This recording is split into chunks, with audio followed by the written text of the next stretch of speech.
بسم اللہ الرحمن الرحیم۔ السلام علیکم ورحمۃ اللہ وبرکاتہ۔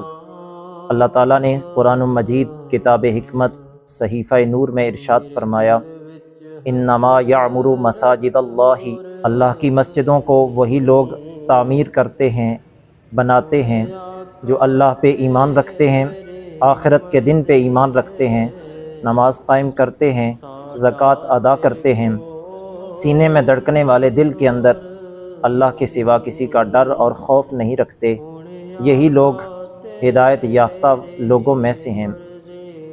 نبی پاک صلی اللہ علیہ وسلم نے ارشاد فرمایا، من بنا للہ مسجدا بنا اللہ لہ بیتا فی الجنہ، جو اللہ کی رضا کے لیے دنیا میں اللہ کا گھر مسجد تعمیر کرتا ہے، رب ذوالجلال اس بندہ خدا کے لیے جنت کے اندر ایک عظیم الشان گھر تعمیر کرواتا ہے۔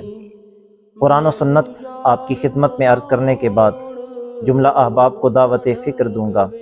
آئیے اپنے ذخیرہ آخرت کے لیے، اپنے اعمال نامے کو بہتر بنانے کے لیے اور دنیا اور آخرت میں بھلائیاں حاصل کرنے کے لیے، عزتیں برکتیں حاصل کرنے کے لیے جامع مسجد پیر مدرسہ خرقہ روڈ پہ زیر تعمیر ہے، اس مسجد کی تعمیر و توسیع میں اپنے رزق حلال میں سے حصہ ڈال کر دنیا اور آخرت کی سعادتیں حاصل کریں۔ رب ذوالجلال ان لوگوں پہ اپنی رحمتوں کا نزول فرماتا ہے جو رب کے گھر کو تعمیر بھی کرتے ہیں اور اس کی تعمیر و ترقی میں حصہ لیتے ہیں۔ رب ذوالجلال ہم سب مسلمانوں کو مساجد کی خدمت کرنے، مساجد کی تعمیر و توسیع میں حصہ لینے کی توفیق عطا فرمائے۔ جامع مسجد پیر مدرسہ سہاوا جو زیر تعمیر بھی ہے اور اس کی تخمینہ لاگت تقریباً 1,30,00,000 تک ہے اور اس سے زیادہ بھی ہو سکتی ہے۔ اللہ کریم کی بارگاہ میں دعا ہے، رب ذوالجلال مسجد کی تعمیر و توسیع میں جن جن لوگوں نے حصہ لیا ہے سب کو دنیا اور آخرت کی سعادتیں عطا فرمائے۔ اور آپ احباب سے بھی گزارش ہے، ذخیرہ آخرت کرنے کے لیے، اپنے مرحومین کے ایصال ثواب کے لیے مسجد پیر مدرسہ کی تعمیر و توسیع میں حصہ لیں۔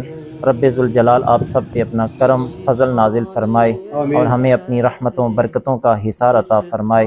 وآخر دعوایا الحمدللہ رب کوشچن ہے کہ مسجد میں جو پہلے ہماری مسجد تعمیر تھی جامعہ مسجد پیر مدرسہ میں، کتنے افراد جو ہیں وہ نماز میں شامل ہو سکتے ہیں باجماعت نماز میں؟ جی، جامع مسجد پیر مدرسہ میں جمعہ کی نماز پہ تقریباً 300 سے لے کر 400 کے درمیان افراد جو ہیں وہ مسجد میں تشریف ہو سکتے تھے۔ آپ کتنے ہوں گے؟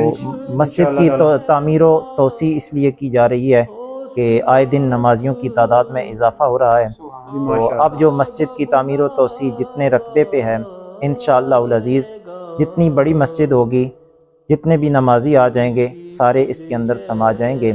اس کا حال تقریباً لینگتھ اس کی 63 فٹ ہے اور اس کی جو عرض ہے وہ تقریباً 42 فٹ ہے، تو اتنی بڑی مسجد ہے اور اس کے علاوہ اس کا صحن بھی ہے، برآمدہ بھی ہے۔ یہ حال کی آپ کے سامنے میں نے ذکر کیا ہے کہ 63 فٹ لمبائی ہے اور چوڑائی 42 ہے، تو انشاءاللہ العزیز اس مسجد کے اندر بہت سارے نمازیوں کے سما جانے کی جگہ موجود ہوگی۔